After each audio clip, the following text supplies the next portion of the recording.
안녕하세요 여러분, 인철무사입니다. 자,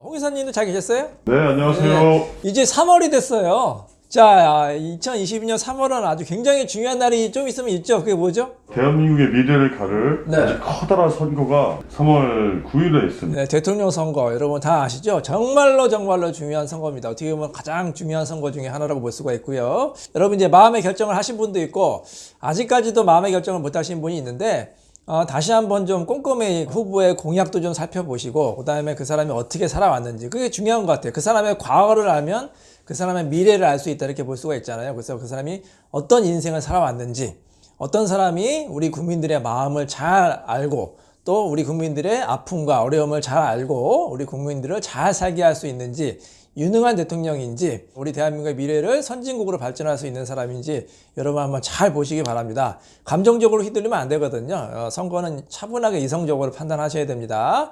여러분의 선택이 대한민국의 미래를 결정짓는 정말 중요한 선거니까 여러분의 현명한 선택을 기대하겠습니다. 자, 오늘도 저희가 열심히 달려보도록 하겠습니다. 이인철 변호사의 선고 사건 시작합니다. 자, 오늘 어떤 사건이에요? 네, 오늘의 사건 소개해드리겠습니다. 네. 수원 지역 사건이고요. 네. 선무실에 오신 분은 여자분, 아내분이십니다. 아내분, 예. 아내분이 먼저 오셔서 소송을 제기하셨네요. 원고시네요. 네. 의뢰인과 상대방은 법률상의 부부였고요. 네. 성격차로 네. 10년 초부터 다툼이 많이 있었습니다. 네. 그리고 소통도 잘 안 됐는데 네. 중요한 문제는 상대방이 네. 우리 원고분의 동의 없이 네. 부동산을 항상 마음대로 막 처분하고 네. 부동산에 투자하고 또 처분하고 네. 그래서 혼인 기간 내내 네. 이런 부동산 문제로 아주 큰 갈등이 있었습니다. 네. 그리고 또 반려견 문제도 있었고요. 반려견을 뭐 키울 거냐 네, 말 네. 것이냐 이런 문제도 있었고요. 아, 결국 이제 아내분께서 소송을 제기하셨는데요. 네. 재판이 잘 끝나셨고 재산 분할도 5대5로 아주 잘 받으신 사건입니다. 아, 그렇죠. 이게 실리 사건입니다. 네. 수원 가정법원 사건이고요. 수원도 굉장히 가날이 넓어요. 저희가 이제 원고죠. 소송대행 법원이 이제 김소연 변호사님 담당한 사건이네요. 네. 자, 이 사건은 굉장히 복잡한 사건이 어떻게 되느냐. 원고와 피고는 이혼한다. 피고는 원고에게 위자료로 1,000만 원을 지급하라. 그리고 재산 분할도 많이 나왔고요. 자, 이러면 누가 성공적으로 잘 끝난 사건이에요? 원고입니다. 원고가 성공적으로 잘 끝났죠? 네. 위자료도 받고 재산 분할도 굉장히 잘 받은 사건입니다. 자, 근데 이 사건은 특이한 게 이제 우리 의뢰인이 아내분이셨는데 보통은 이제 남편들이 이제 직장 나가서 돈을 벌면 부동산 재테크는 이제 아내분이 하는 경우가 많이 있죠. 그렇습니다. 근데 이 사건은 남편분이 주로 이제 재테크를 많이 한 거예요. 근데 아니, 호 기자님 생각해봐요. 부동산 사는 거는 굉장히 중요한 일 아닙니까? 그죠? 그렇죠. 부부. 근데 만약에 부부 일방이 다른 사람의 동의 없이 혼자서 그냥 자기 마음대로 부동산을 샀다. 어떨 것 같아요? 뭐 이게 재테크나 네. 투자라고 할 수도 있지만 네. 잘못해서 투기가 되면은 이 비용을 다 이제 날릴 수가 있거든요. 네. 항상 그래서 이렇게 큰 금액이 오고 갈 때는 네. 상대방 즉 아내와 남편이 서로 상의를 하고 네. 집안의 미래를 결정하는 게 좋은 일이라고 생각합니다. 맞습니다. 근데 이제 지금 같은 경우 문제가 생기면은 네. 본인은 이제 책임이 없을 거라고 할 것이고 뭐 집안을 위해서 자기가 투자했다 이렇게 얘기할 것이고 또 손실된 금액을 찾을 수가 없으니까 또 아내분이 굉장히 화가 나시겠죠. 그렇죠. 그렇게 되는 겁니다. 아니, 우리가 이제 부부는 사실 어떻게 보면 경제 동일체 아닙니까? 그죠? 경제 공동체라고 해야 되나요?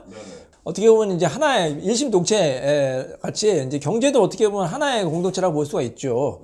그럼 투자는 굉장히 중요한 일 아닙니까? 그래서 뭐 주식 투자 같은 거, 뭐 아니면 비트코인 투자 같은 거 사실 그것도 배우자한테 말하는 게 좋죠. 그럼요, 얘기해야죠. 근데 뭐 주식이나 뭐 코인은 뭐 큰 금액이 아니다. 그러면야 본인이 해도 뭐 그거는 큰 잘못이 아니라고 봐요. 뭐 소액 정도 하는 거. 근데 부동산이라는 거는 정말로 소액이 아니잖아요. 어떻게 보면은 이 혼인 생활에서 가장 큰 재산인데 그거를 자기 마음대로 샀다? 이거는 굉장히 저는 심각한 문제라고 이제 생각이 되거든요. 그래서 정말 투자할 때는 말씀하신 대로 배우자한테 얘기를 하고 양해를 구하고 해야지 투자가 뭐 잘 되면 다행이겠지 만약에 투자가 안 돼서 뭐 정말 큰 손실 봤다고 봐요.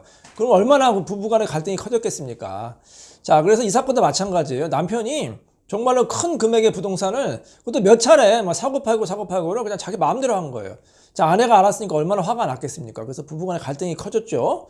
그러니까 남편이 뭐라고 변명을 해요? 자기는 집안을 위해서 열심히 그래요. 투자했다 이렇게 얘기하는 나 투자한 거다. 재테크한 거다. 재테크에서 이렇게 돈을 많이 벌었으면 감사해야지. 왜 이거 가지고 문제 삼느냐? 우리 아내를 타박을 한 거예요. 그러니까 아내가 굉장히 서운했겠죠. 그래서 부부 갈등이 커졌고요. 자, 또 하나의 갈등의 원인이 뭐였다고요? 반려견 키우는 문제입니다. 반려견도 마찬가지. 이 남편분이 좀 소위 말해서 자기 마음대로 하는 분 같아요. 반려견도 키우는 것도 중요한 문제죠. 홍 기사님 만약에 집에 어느 날 퇴근했는데 갑자기 집에 반려견이 들어와 있는 거예요. 뭐냐 했더니 아내분이 그냥 상의도 없이 나 반려견 입양했어 이런 거예요. 어떨 것 같아요? 와이프랑 잘 얘기를 해서 다시 이제 반려견을 갖다 줘야죠. 저는 이제 알러지가 있어서 아, 그래요? 집안에서 네. 뭐 동물 키우는 걸 극구 반대합니다. 근데 아내분이 나는 그래도 끝까지 키우겠다. 네. 당신이 알러지 약 먹어라. 그럼 어떨 거예요? 이혼 소송을 고민해 보겠습니다. 이거는 고민할 거예요. 맞아요. 이 반려견 때문에 갈등을 겪는 이제 그 부부들이 꽤 있어요. 그래서 뭐 둘 다 반려견을 너무 좋아하고 그러면 얼마나 좋겠는데 문제는 뭐냐면 한 명은 반려견을 너무 좋아해.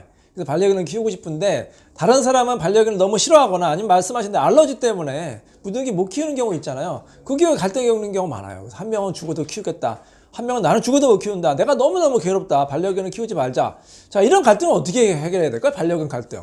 일단은 저는 이제 사실 강아지를 되게 좋아하는 사람이거든요. 아, 그래요? 네. 물론 이제 키우는 것은 반대지만 어. 동물을 되게 좋아합니다. 근데 네. 동물을 키운다는 것은 자식을 키우는 거랑 똑같습니다. 네. 책임을 질 수 있어야 돼요. 그래서 그렇죠. 함부로 결정할 수 없는 일이고 네. 반드시 부부간의 동의나 합의가 있어야 됩니다. 얘기를 꼭 하고서 반려견을 입양해야겠죠. 만약에 반려견 데려왔어. 네. 동의도 없이 다른 사람은 너무 싫다고 그래. 그럼 어떻게 해야 돼요? 그럼 키울 수가 없죠. 저도 그렇게 생각해요. 이 반려견 키우는 건 굉장히 중요합니다. 물론 반려견을 좋아할 수도 있는데 한 명이 아무리 키우고 싶다고 하더라도 다른 한 명이 진짜 극심하게 괴로워하거나 반대하면은 키우기 어렵죠. 왜냐하면은 그거를 만약에 반대를 무릅쓰고 계속해서 키운다. 그럼 어떻게 되겠어요? 이 갈등이 다툼이 커지겠죠. 계속해서 맨날 그것 때문에 다투는 거예요. 그렇잖아요. 그러니까 하루도 편할 날이 없잖아요. 그러면 이제 정말 이 소위 말하는 이제 반려견 개 때문에 사람이 이제 이혼하게 생겼거든요. 그러니까 그런 일을 막아야 되지 않습니까? 그래서 반드시 반려견을 입양할 때는 배우자의 동의를 받고 입양을 하는 게 좋다고 생각합니다.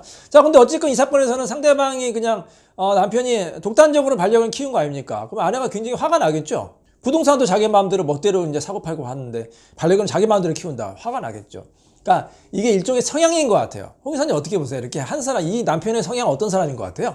이기적인 사람입니다. 그렇죠. 뭐든지 자기가 원하는 대로 해야 되는 사람입니다. 제가 누누이 말씀드렸죠. 이혼은 소위 말해서 당하는 사람 중에서 많은 케이스가 이기적인 사람이 많다.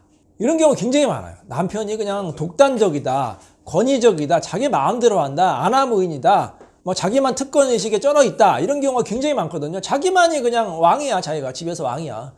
내 멋대로 한다. 다른 사람은 배려도 안 해. 소위 말해서 아내는 그냥 하인 취급하고 한열 취급하고 그냥 무수리 취급하고 그런 경우가 굉장히 많아요. 자기 마음대로 해요. 그러니까 내가 내 돈으로 집 사는데 무슨 상관이야. 부동산 사고 팔고 아내한테 타박하고.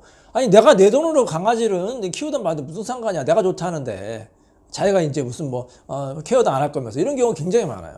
굉장히 이기적인 경우죠. 그래서 굉장히 이기적인 사람은 행복한 결혼 생활 하기가 어렵다. 그렇게 이기적인 사람은 어떻게 해야 돼요? 혼자서 살아야 돼. 혼자서 그냥 무인도에서 살든지 혼자서 살아야 되는 게 맞습니다. 결혼 생활을 잘하려면 상대방에 대한 배려와 공감 능력, 어느 정도 이타적인 생각이 있어야 돼요. 어느 정도 희생을 해야 되거든. 어떻게 자기 주장만 합니까? 자기 마음대로 합니까? 다른 사람을 배려하고 약간 희생적인 사람이 결국에는 가족을 위하는 거고 혼인 생활도 잘 유지할 수 있을 것이라고 생각이 됩니다. 자, 여러분의 가정은 어떠신가요? 평안하신가요? 여러분의 배우자는 이타적이고 공감 능력이 많은 분인지 한번 잘 생각해 보시고 너무 이기적인 성향이 있는 분은 좀 고쳐야 될 것 같아요. 바꿔야 될 것 같아요. 물론 사람이라는 게 습관이 고치기 쉽지 않지만 그래도 행복한 결혼 생활을 하기 위해서는 조금 양보하고 상대방을 배려하고 공감하는 그런 태도를 보였으면 좋겠습니다. 자, 이인철 변호사의 성공 사건 여기서 마치도록 하겠습니다. 감사합니다.